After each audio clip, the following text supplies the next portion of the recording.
No programa deste sábado, vamos aproveitar o feriado de carnaval para tirar dúvidas sobre o Texas Hold'em e aprimorar mais sobre essa modalidade.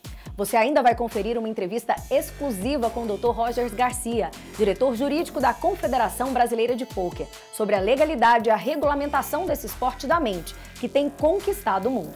E se você gosta de videogame e competição, precisa conhecer a plataforma de gerenciamento de jogos online, que foi inspirada nos torneios de pôquer. E você ainda vai se emocionar com a história de pessoas com deficiência que encontraram no pôquer o caminho para vencer o preconceito.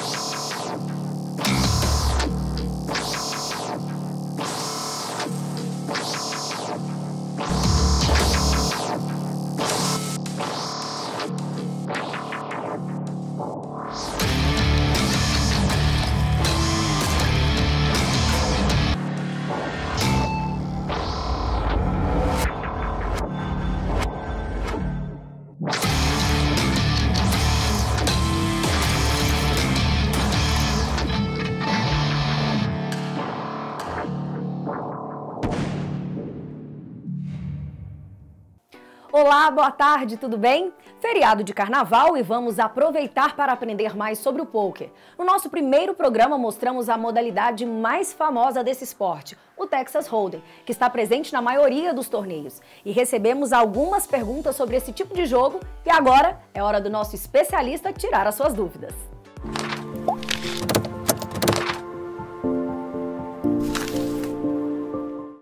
Galera, meu nome é Alan, sou do interior de São Paulo, Bebedouro, e eu acompanho o canal do pôquer pelo YouTube.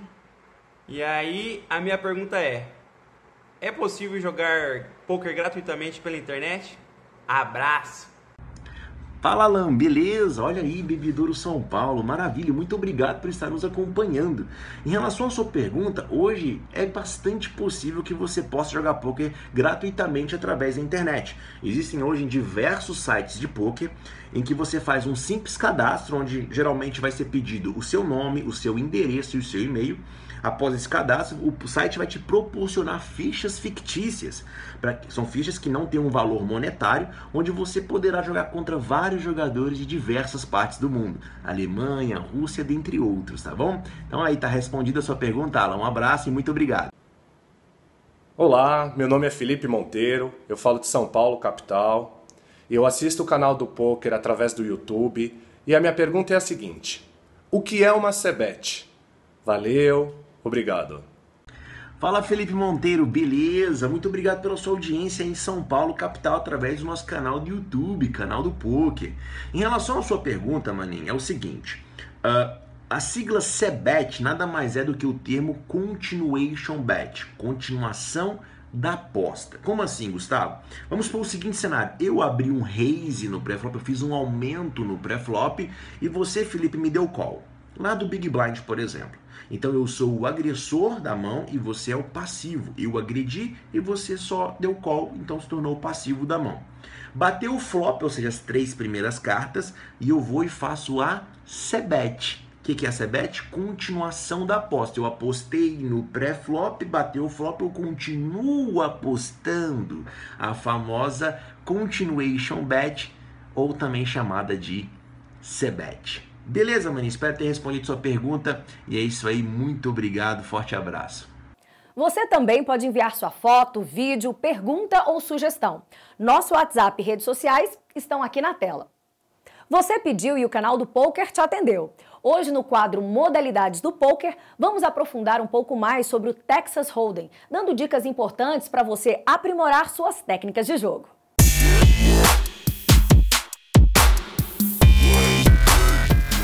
Fala, galera, meu nome é Gustavo Sampaio, conhecido no pôquer como Kaká Gustavo Kaká. E vamos aqui agora, Kakázinho, dá uma dica pra mim? Galera, é o seguinte, você não pode ter a sua estratégia no pôquer baseada somente em acertar ou não acertar o flop. Como assim, Kakázinho? Vocês vão acertar um par ou melhor no flop apenas 30% das vezes. Quer dizer que 70% das vezes vocês não vão acertar nada. E existem muitos jogadores do pôquer que têm a sua estratégia baseada nisso, somente em acertar no flop. Se não acertam, eles largam a mão. e não pode. A favor dessa estratégia surgiu outra estratégia, chamada de Continuation Bet. Como assim, Cacazinho? Vamos supor que eu abri um raise e você me deu call. Eu sou o agressor da mão e você é o passivo.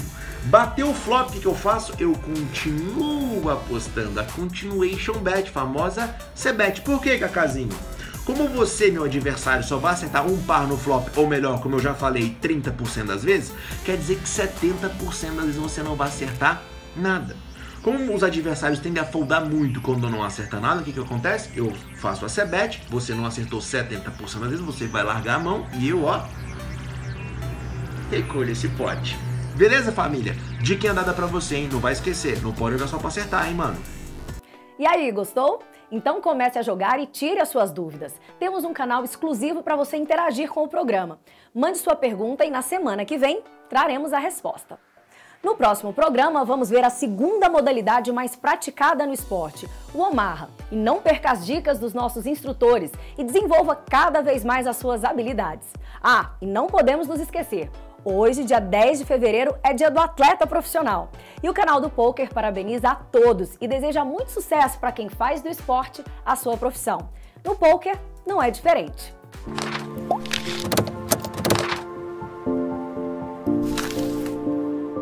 Bom, hoje a gente vai conversar com o Rogers Garcia, que é o diretor jurídico da Confederação Brasileira de Texas Hold'em. A gente vai falar sobre temas polêmicos hoje, hein?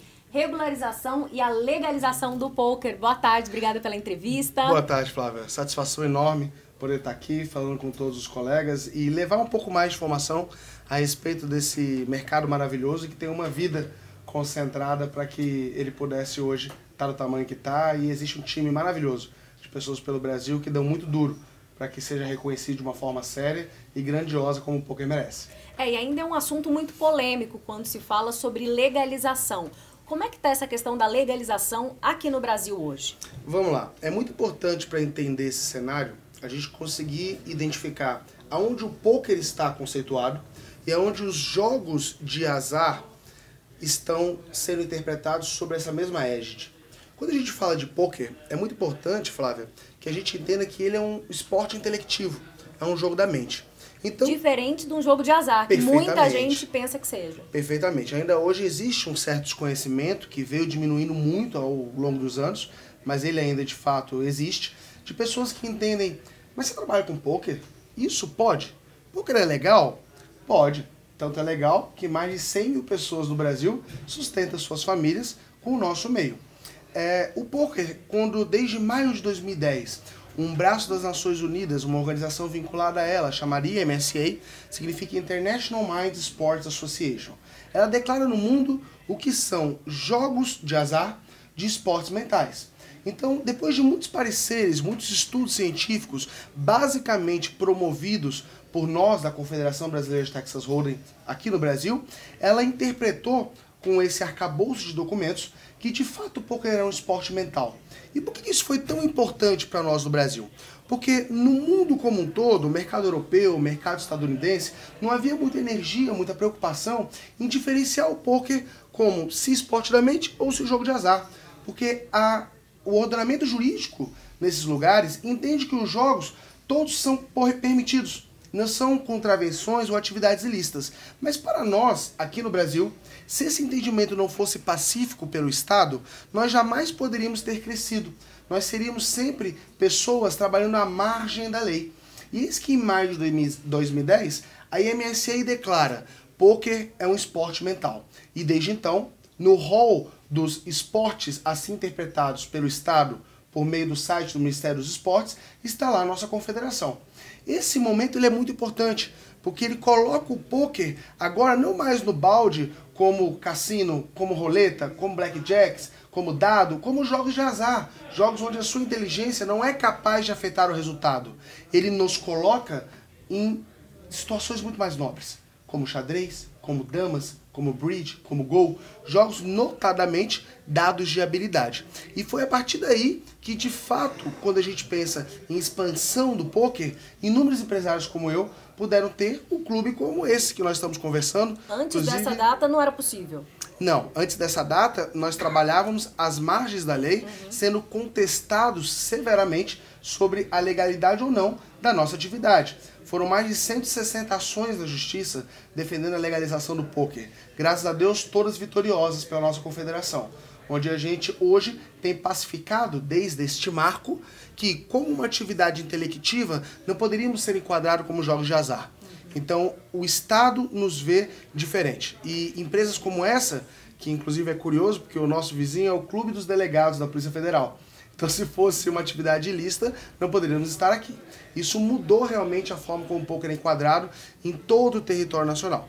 Então, quando eu falo desse pequeno histórico, desse contexto, eu consigo mostrar para você, o telespectador, que o pôquer é uma atividade lícita, legal, maravilhosa, um esporte muito, muito excitante, democrático, inclusivo, onde não importa a sua cor, sua raça, gênero, magro, gordo, velho, novo, todos podem se divertir muito.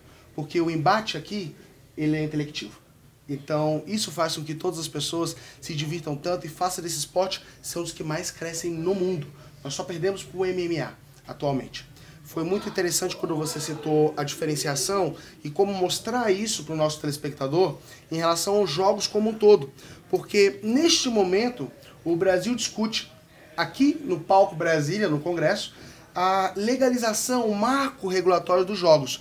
E aí, se ele já é legalizado, é isso que eu queria que você deixasse claro pra gente. Se é legalizado, qual que está sendo a discussão hoje na Câmara? Perfeito, muito bem apontado. A discussão na Câmara é para os jogos de azar, não é para o pôquer. A discussão na Câmara não abarca nós, dos jogos intelectivos.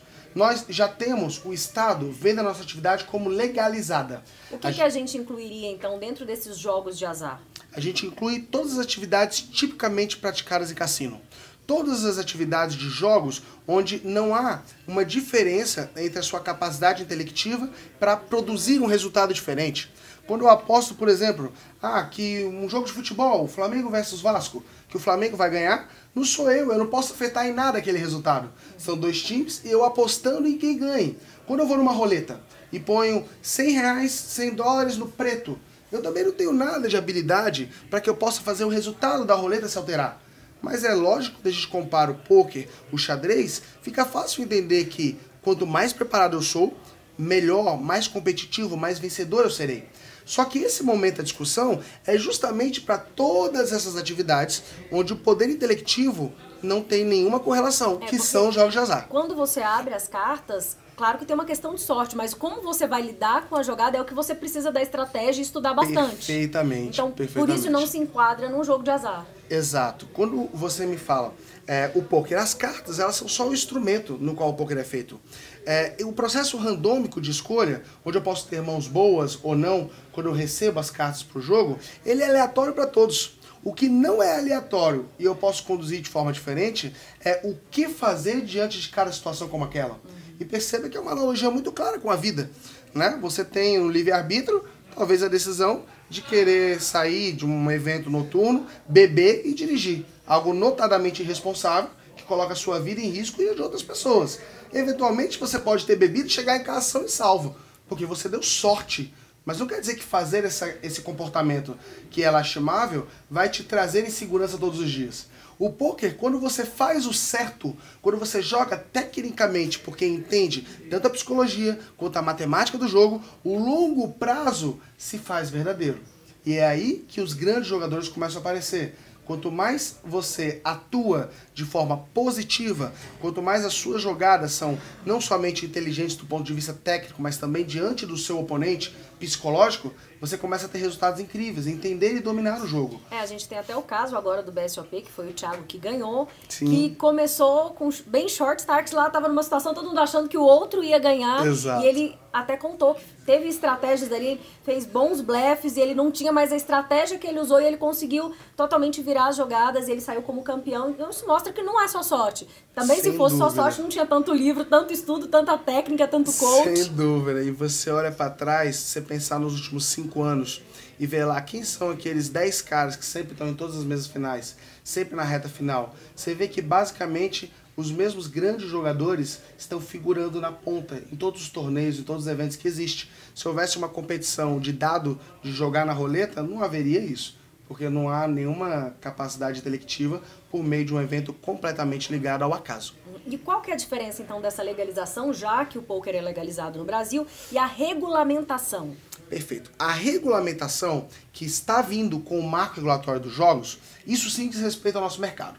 Porque quando eu tento situar a diferença entre pôquer, jogo da mente, e roleta, jogo de azar, o Brasil está discutindo na Câmara a possibilidade de aprovar os jogos de azar. Uma vez que os jogos de azar passem a ser atividades lícitas, nós vamos poder explorar essas atividades economicamente falando. E quem é que explora atividades de jogos no mundo inteiro? Os grandes cassinos. São esses que nascerão no Brasil. São esses grandes grupos internacionais e também o empresariado brasileiro que poderá começar a ter centros de entretenimento, como é um cassino, que inclusive vai muito além de jogo, também são lugares com uma gastronomia muito rica, com entretenimento cultural maravilhoso, e que poderá oferecer os jogos de azar, né, nesses ambientes, conforme está sendo discutido, e essa lei já está em etapa final, onde a gente acredita realmente que o ano que se inicia, esse processo tenha sido vencido. E aí que em 3 a 4 anos a gente já tenha cassinos construídos em todo o território nacional.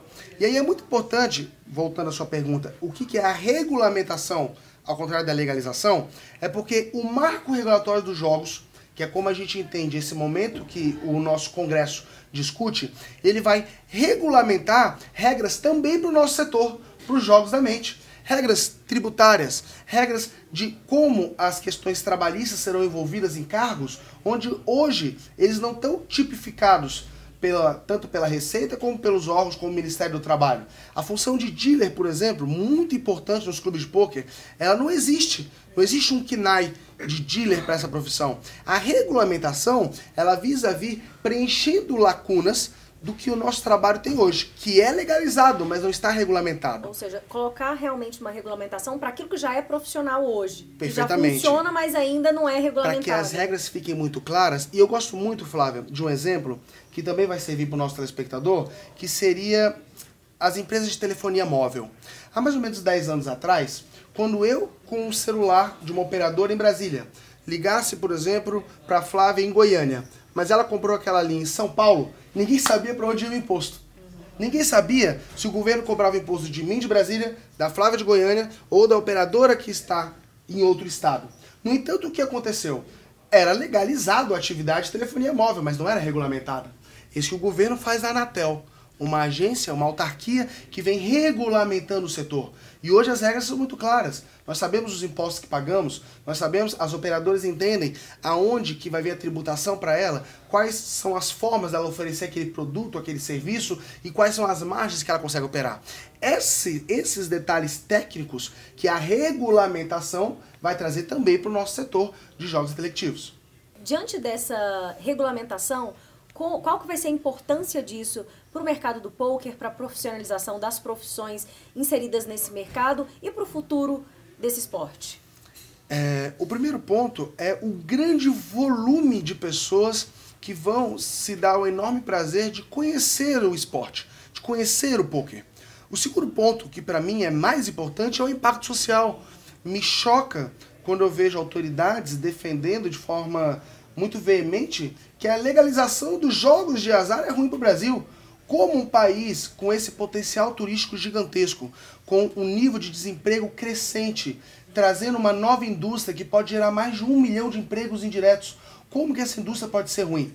Como que no globo terrestre inteiro, apenas Brasil, Cuba e países de origem muçulmana não exploram os jogos de azar? Será que o mundo todo está errado e só o Brasil está certo?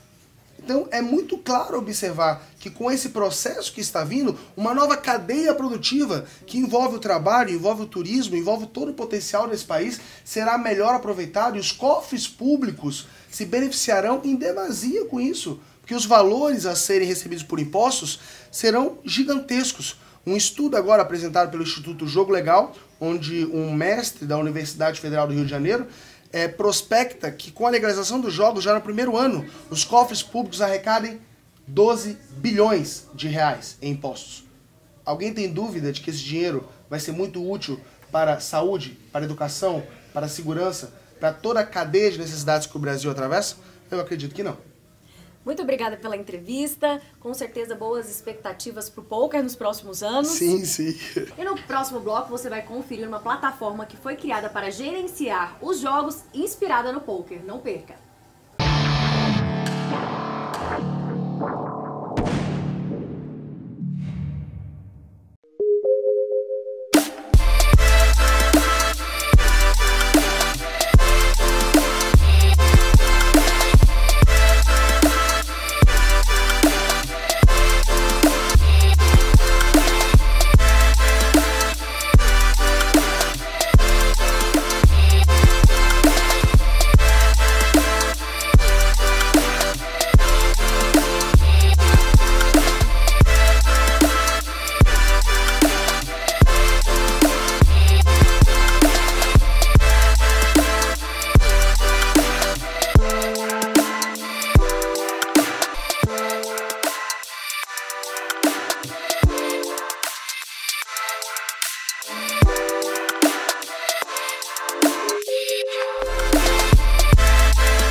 Com fabricação própria, a Real Poker garante produtos de alta qualidade, design exclusivo e soluções práticas. Com um novo jeito de produzir e atender, oferecemos produtos personalizados para cada cliente. Em qualquer lugar que você esteja, monte você mesmo os seus produtos em nossa loja online com alguns cliques. A gente tem fichas, cut cards, mesas, diversos produtos que a Real Poker fornece pra gente, confia no trabalho da Real Poker e utiliza os produtos deles em todas as nossas etapas. Sabemos que somos mais do que uma fábrica de artigos. Somos uma fábrica de momentos emocionantes e transformadores de ambientes.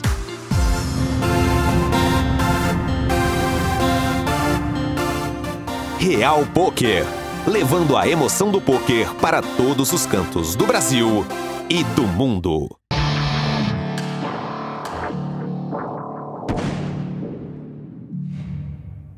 Agora é hora de saber as últimas notícias do mundo do pôquer. Vamos a Brasília com o nosso correspondente oficial. Oi, Cadu, boa tarde. E aí, quais são as novidades da semana? E aí, Flávia, tudo bem? Estamos aqui no KSOP Balneário Camboriú.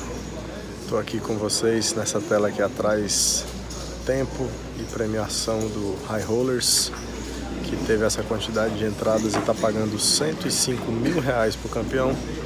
Estamos aqui nesse momento com a mesa semifinal do High Rollers, que está rolando ali atrás. Temos 10 jogadores, bolha da mesa final.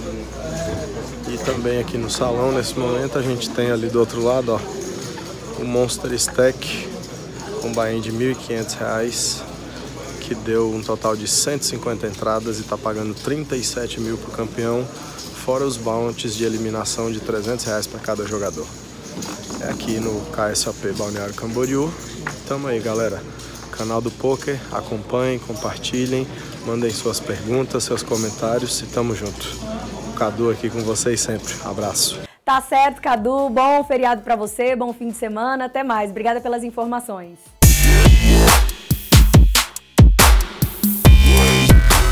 Meu nome é Laurier, eu tenho 27 anos, eu sou de São Paulo e minha dica no poker é: respeite seu bankroll e tenha muita disciplina. 3 jovens apaixonados por pôquer e videogame criaram uma plataforma de jogos online onde os jogadores podem se desafiar e até ganhar dinheiro. O sistema de disputa foi inspirado nos torneios de pôquer.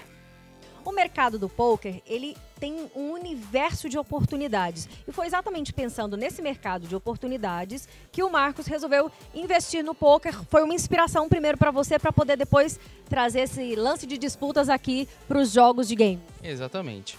A gente pensou então trazer o mundo do videogame para o pôquer também. Trazendo essa ideia do pôquer, de trazer os jogadores, fazer correspondência, organizar todos num torneio, numa liga e fazer a correspondência a esses jogadores, para eles se encontrarem. Eles saírem desse mundo individual, isolados, onde cada um fica em sua casa ou numa lan house e trazer todo mundo para o mundo online. Podendo então se inscrever, se cadastrar, jogar e receber prêmios. Prêmios que tenham o modelo de premiação como se fosse de pôquer. E de onde surgiu essa inspiração? Você jogava videogame antes, jogava pôquer, resolveu investir nisso? Todo mundo joga um pouco, né? Seja videogame, seja pôquer, seja jogos de tabuleiro. Então essa ideia, como eu cresci jogando todos esses jogos e eu fui ficando um pouco mais ausente disso, eu encontrei que meus amigos também jogavam. A gente se juntava, jogava, só que não tinha tanta abrangência. Então a gente achou melhor fazer uma coisa mais formal, trazer para o mundo online, onde as pessoas tá todo mundo conectado hoje no mundo online. E elas podem se encontrar, seja quando quiser. Você pode entrar no nosso site, criar um lobby quando você quiser, que vai ter alguém te esperando para jogar contra. E aí, como é que funciona esse sistema? Você falou sobre premiações, assim como no jogo de pôquer. Ou seja, a pessoa que joga um jogo no videogame pode também ganhar. Como é que funciona isso? A gente tem a modalidade que é o Sit and Play, que é o jogo 1 contra 1. Então você faz o cadastro, você acaba criando um lobby como se fosse uma sala de jogo, como é, por exemplo, o Sit and Go. E você, então, aguarda um oponente lá. A taxa de inscrição, quando você vai movendo uma barra, ela vai crescendo a taxa de inscrição. O seu oponente, quando entrar, ele vai pagar a mesma taxa de inscrição e a soma dessas duas taxas vão ser, então, o pote de premiação. E tem também a parte de torneio, que você faz a sua inscrição, você paga a taxa de inscrição e já tem um valor definido para ser premiado. a gente acaba premiando metade do número de jogadores que participaram do torneio. E como é que tem sido a adesão a esses programas, já que hoje em dia, gente, quem não joga videogame, quem não tem videogame em casa... E outra pergunta, tem como você jogar pelo celular, que hoje em dia tem aplicativo? A gente está desenvolvendo agora a nossa plataforma com o jogo Counter-Strike, que é um jogo já bem conhecido, bem estabelecido no mercado. E você já tem que ter o jogo. A gente não desenvolve o jogo, a gente faz a correspondência desses jogadores. Então quem já joga, quem gosta de jogar, quem gosta de colocar um pouco mais de adrenalina, de emoção no jogo, pode entrar no nosso site. Faz o cadastro, você pode jogar lá, tem a parte gratuita também para conhecer a plataforma, para confiar que não tem fraude, não tem trapaça, a gente tem sistemas contra tudo isso. E se você quiser colocar mais um pouquinho também, você pode depositar pelo PayPal, que é uma ótima ferramenta, ótima empresa já consolidada também, comprar moeda virtual e jogar. E você vai participar também das ligas, ou seja, você pode jogar, continuar jogando o seu jogo, ganhando ou perdendo, você ganha pontos de liga, que no final do mês a gente vê a sua colocação e premia você com dinheiro. Gente, essa dica é maravilhosa, eu vou até falar pro meu marido, porque só perder tempo jogando é ruim demais, só fica a tarde inteira ali no sábado, então pelo menos agora vai ter mais um incentivo. Você continua jogando seu jogo favorito em qualquer lugar do mundo, que temos servidores já no mundo todo, e você agora consegue fazer disso um hobby que pode te remunerar um pouco de dinheiro. Agora as esposas não vão reclamar mais, porque vão ganhar presente no final das partidas. Manda o site aí pra gente, então anota aí pra você poder jogar. É https://cityandplay.games. Então acessa lá e boa sorte.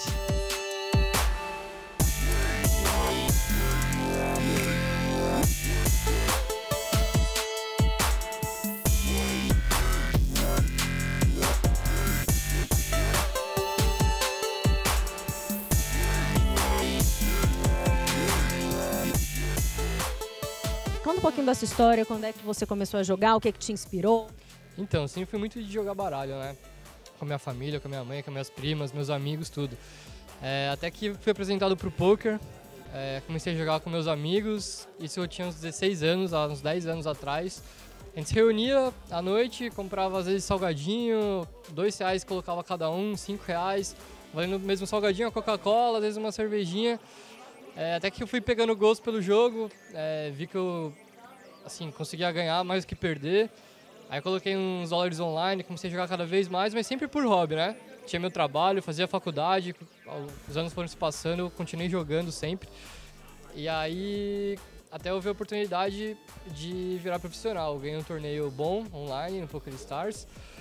Aí eu peguei um coach, fui começando a estudar mais o jogo, começando a evoluir, até que eu decidi virar profissional. E qual que é a dica que você dá para quem está assistindo a gente e quer começar a jogar poker? Bom, acho que primeiramente quem quer começar a jogar poker e quer virar profissional, acho que não pode ser tipo uma escolha de jogador assim, vou virar profissional de poker. Não, tem que ser um negócio que você gosta de fazer.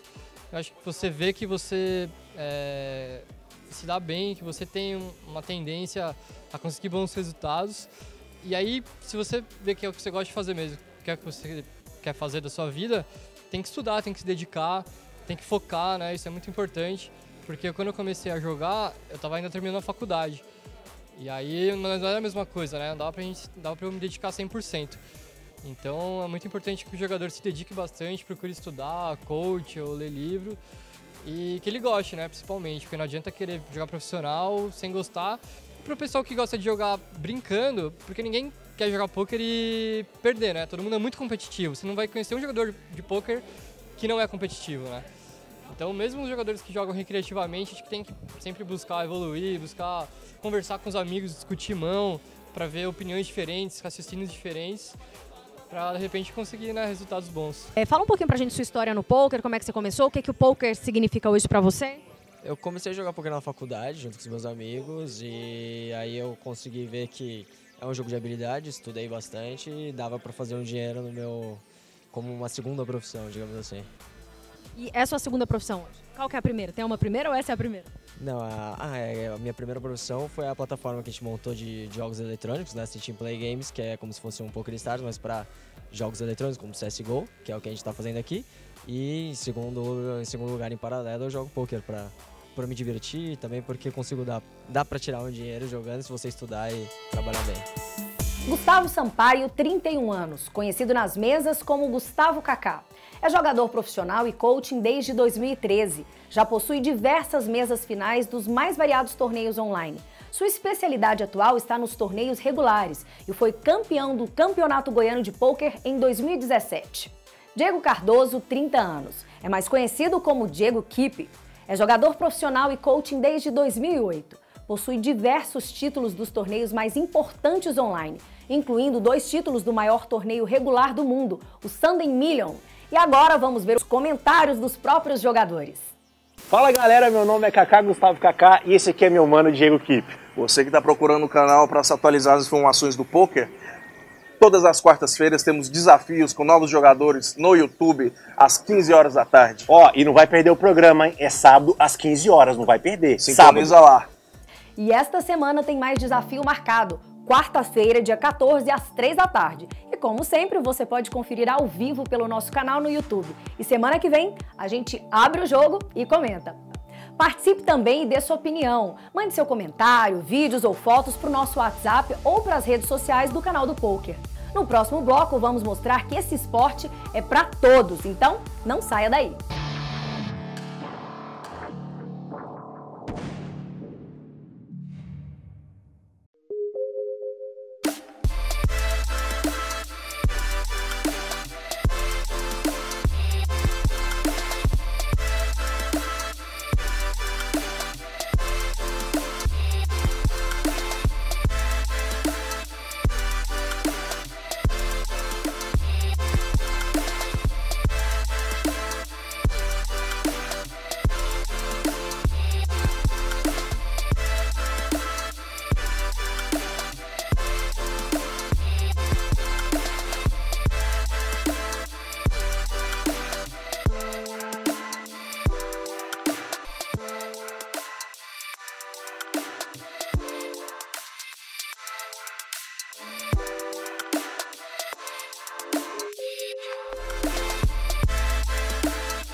Com fabricação própria, a Real Poker garante produtos de alta qualidade, design exclusivo e soluções práticas.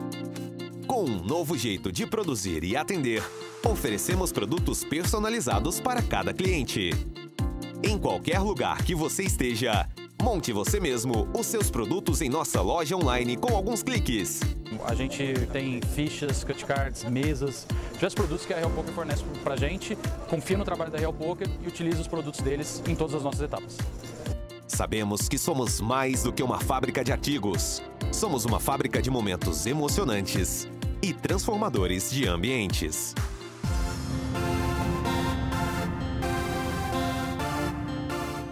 Real Poker, levando a emoção do poker para todos os cantos do Brasil e do mundo.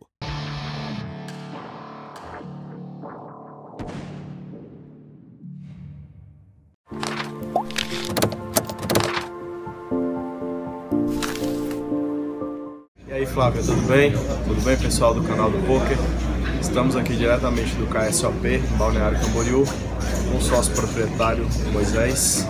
E no quadro da polêmica da semana, a gente vai falar hoje a respeito do choque de datas de evento do KSOP e do BSOP em Brasília e São Paulo, no período de 5 a 10 de abril. E o Moisés vai esclarecer mais ou menos o que aconteceu. Fica à vontade, Moisés. Olá, Cadu. Inicialmente, agradecer a presença, a tua vinda aqui para prestigiar o nosso KSOP, a primeira etapa 2018 em Balneário Camboriú.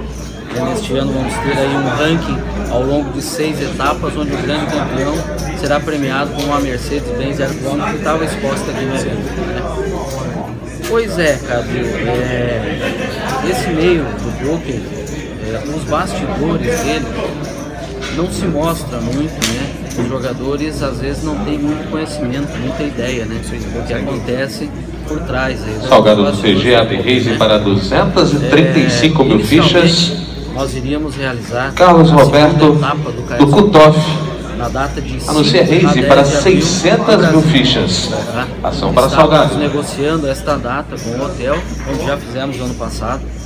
E desde o final do ano estávamos aguardando um ok, porque tinha uma data bloqueada, uma pré-reserva, que seria bem no meio do nosso evento, no dia 7 de abril. Então o pessoal, o deadline dele, o prazo que eles tinham para confirmar essa data, venceria no dia 17 de janeiro, uma quarta-feira.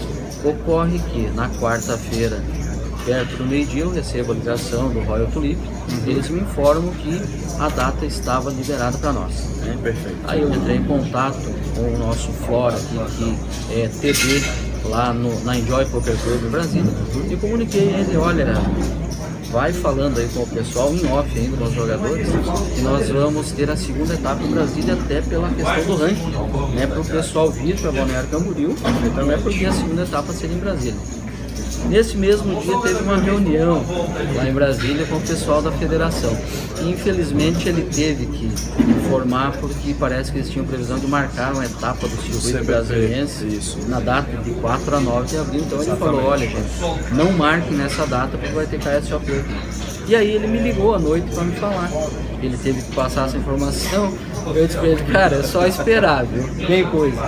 E não foi surpresa para mim, no dia seguinte foi lançado BSOP Brasília na data de 5 a 10 de abril. Eles lançaram no dia 18 de janeiro. Né? Eu tenho conhecimento, claro, tem minhas fontes de lá, que ontem, no dia 6 de fevereiro, foi que eles fecharam contrato lá com o Brasil 21, o BSOP será realizado lá.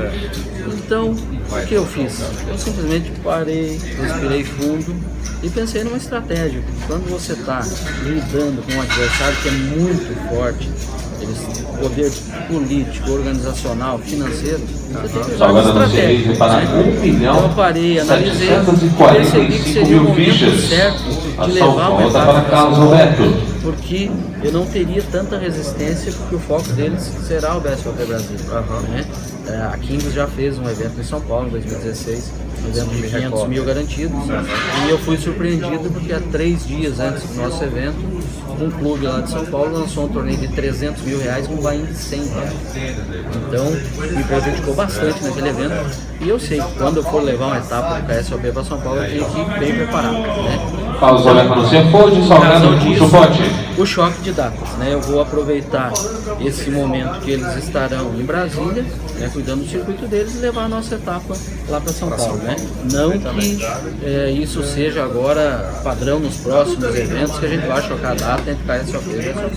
Não, isso foi para esse evento específico, como eu te falei, uma estratégia e que eu acredito que vai dar certo, porque eu calculo que a gente deva perder aí 20% do field que acompanha eles, na sua maioria regulares, né?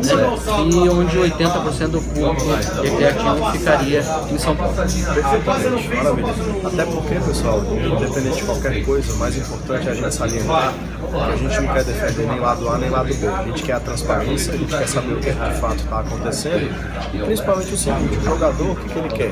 Ele quer se divertir ou ele quer ser lucrativo, porque tem um recreativo e profissional. E o que a gente quer? A gente quer eventos no Brasil todo, eventos de qualidade, como é realizado o KSOP e também o BSOP. E para isso a gente precisa do quê? A gente precisa que não haja esses choques. Mais de 6% da população brasileira tem algum tipo de deficiência, seja ela visual, física, intelectual ou auditiva. O preconceito ainda está bem arraigado na nossa sociedade, mas o pôquer tem quebrado tabus e aproximado as pessoas. Lucas é atleta paralímpico de bocha e tem paralisia cerebral. Mas se engana quem pensa que ele não tem cartas na manga. Jogador de pôquer há uns 3 anos, ele não dá trégua para os amigos que fizeram questão de levá-lo para conhecer a maior casa de pôquer da América Latina. Lucas, fala um pouquinho pra gente do seu envolvimento com o pôquer. O que você mais gosta? Ele é um esporte que trabalha muito a mente. Como é que você consegue lidar com essa questão de ter esse raciocínio muito lógico? Um dos fatores que me fascina no pôquer é a capacidade de leitura, tem um raciocínio, trabalhar muito o raciocínio, trabalhar o raciocínio como um todo, porque você tem que pensar simultaneamente em várias coisas, com as cartas que você tem na mão, com as possibilidades que pode bater na mesa, Por isso é um jogo fascinante. E é um jogo, como você falou, que ele trabalha muito o raciocínio. Para você que tem uma paralisia, como é que você lida com isso? Você se sente incluído nesse ambiente na mesa com tantas pessoas diferentes? Sim, eu me sinto incluído. Não só no poker, mas para a sociedade. Mostrando para a sociedade que existe vida. Mesmo com deficiência, existe vida. Não 100% normal como vocês, mas se tivermos um apoio que eu tenho da casa e dos amigos, a gente consegue ir muito mais longe.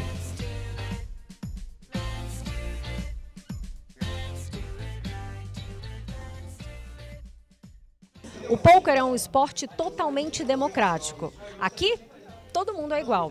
A diferença está na forma como cada pessoa usa o raciocínio para tomar decisões. Lucas, fala um pouquinho para mim, é o seguinte, como é que você se apaixonou pelo pôquer? Quais que são suas perspectivas daqui para frente?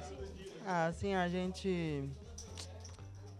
É porque assim, como foi uma coisa que aconteceu desde criança e eu aprendi sozinho, assim, vendo vídeo, pesquisando mesmo, sem realmente precisar de ajuda de ninguém, porque como eu disse, as pessoas que eu via jogar nem era tão exemplo assim, sabe?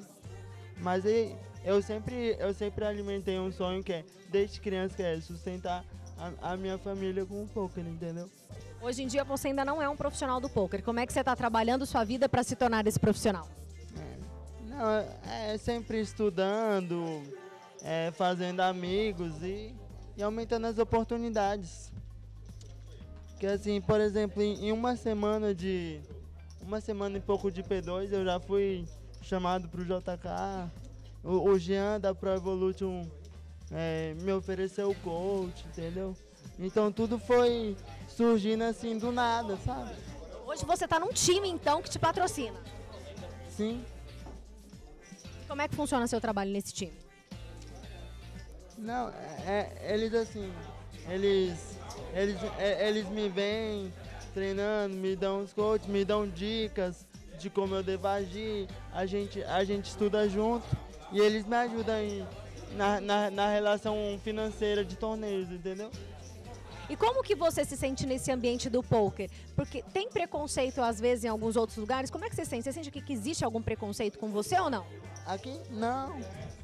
Confortável, aqui é uma das melhores casas que você tem para se jogar poker, porque é a maior de Brasília por enquanto, né? Então as oportunidades acabam sendo maiores. Mas você já sofreu preconceito em algum lugar por conta de ser deficiente um jogador de pôquer ou não, ao contrário? Não, assim, por ser deficiente é óbvio, mas jogador de pôquer não, porque assim, é uma coisa que eu tô... tá acontecendo agora na minha vida, entendeu? É uma coisa recente, porque antes era só online, era em casa, então não tem como você sofrer preconceito dentro de casa.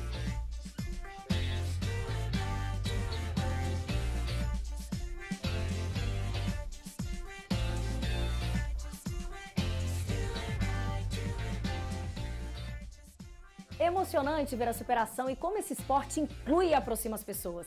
Parabéns para todos esses atletas da mente.